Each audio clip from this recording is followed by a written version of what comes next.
shallow, are thin spherical cell.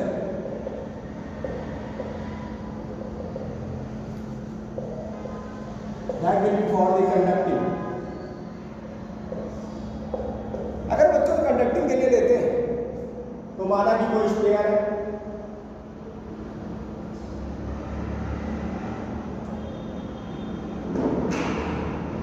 Radii capital R है और +2 charge,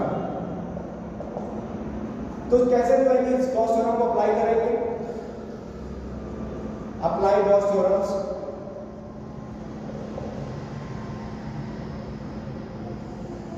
select the Gaussian surface, एक Gaussian surface को select किया,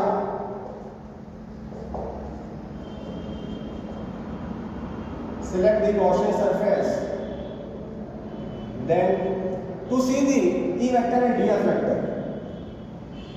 ds vector surface पर एक स्मॉल डिफरेंशियल वेक्टर होगा और E वेक्टर परपेंडिकुलर भी होगा, so that theta will be 0 degree.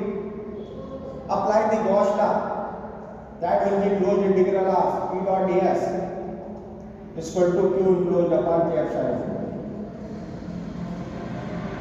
E put की हम लोग को फाइंड करना है, ठीक, दिस विल बी रेडियस की कॉस्ट, ठीक, this will B suppose that कि जब पॉइंट आउटसाइड है, 3 केस होंगे, जब पॉइंट आउटसाइड, पॉइंट इनसाइड या पॉइंट ऑन द सरफेस, ठीक। तो पहला केस है व्हेन द पॉइंट आउटसाइड, ठीक, जब पॉइंट आउटसाइड है तो क्या होगा?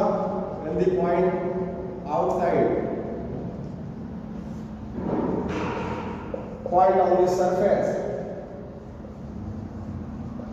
and point inside, ठीक है बच्चों। तो बच्चों अगर पॉइंट आउटसाइड है, ठीक, यानी कि small r will be greater than r है, ठीक, this will B q enclosed upon k epsilon, cos 0 1 हो जाएगा, this will B 4 pi r square Q enclosed upon K। यहाँ हम लोग देखते हैं तो ये कितना आया? 1/4 pi epsilon naught K Q upon R, ठीक, अंडरस्टूड। नेक्स्ट थिंग्स, पॉइंट अगर सरफेस पर है, अगर पॉइंट सरफेस पर है यानी कि small r equal to r हो जाएगा, ठीक। Apply the formula, this will be E cos theta. जब पॉइंट सरफेस पर होगा, सपोज दैट जब पॉइंट सरफेस पर होगा, then we take the hypothetical surface just on the surface, ठीक। तो ds वेक्टर और E वेक्टर के बीच का एंगल 0 डिग्री, रेडियाई r है, now E cos theta into ds will be q enclosed upon epsilon. This will be 4 pi r square q upon epsilon naught, that is equal to 1/4 pi epsilon naught k q upon r square, ठीक। अगला अगर point inside, जब point बच्चों inside होगा, किसी surface के जब inside है, then take the hypothetical surface just inside, small r distance, this is the capital R distance, ठीक। बच्चों चूंकि हॉलो स्फीयर है, हॉलो स्फीयर में इनसाइड जो है इलेक्ट्रिक फील्ड नहीं होता है, इलेक्ट्रिक फील्ड 0, ठीक। जैसे ही हम लोग कंसीडर करते हैं कि कोई कार है, उस पर जैसे ही थंडर्स जो है कि स्ट्राइक करता है तो जो है कि that will be go inside, यानी कि अंदर जो है कि करंट नहीं होगा, इलेक्ट्रिक फील्ड नहीं होता है, E 0 है, that means E will be 0, ठीक, अंदर फील्ड नहीं होगा, okay, understood. Now come to second case, ठीक। If you draw the graph, अच्छा बच्चों अगर ग्राफ ड्रा करें, ग्राफ कैसा होगा? It's a very good topic. Graph कैसा हो जाएगा? Suppose that this will be the E vector, R vector, ठीक। हम लोग ने क्या देखा कि सरफेस पर तो कांस्टेंट वैल्यू थी, सरफेस पर कांस्टेंट वैल्यू थी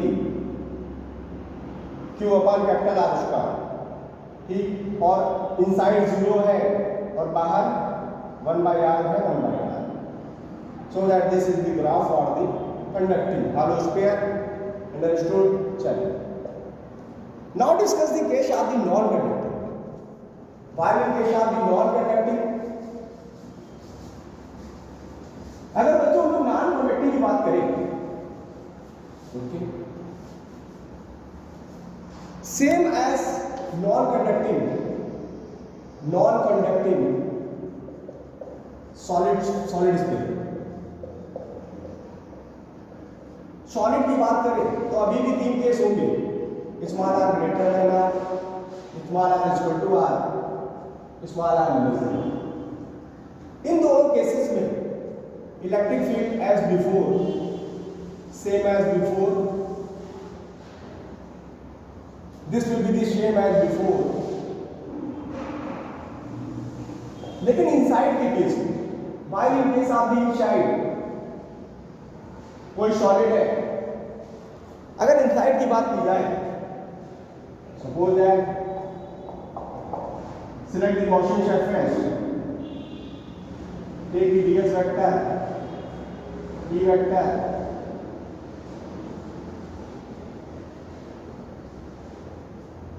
apply the formula e cos theta integral dl is equal to q enclosed upon epsilon। लेकिन बच्चों cos 0 1 हो गया, ठीक, ds कितना हो गया, दैट इज 4πr²। लेकिन बच्चों इस केस में जो q enclosed होगा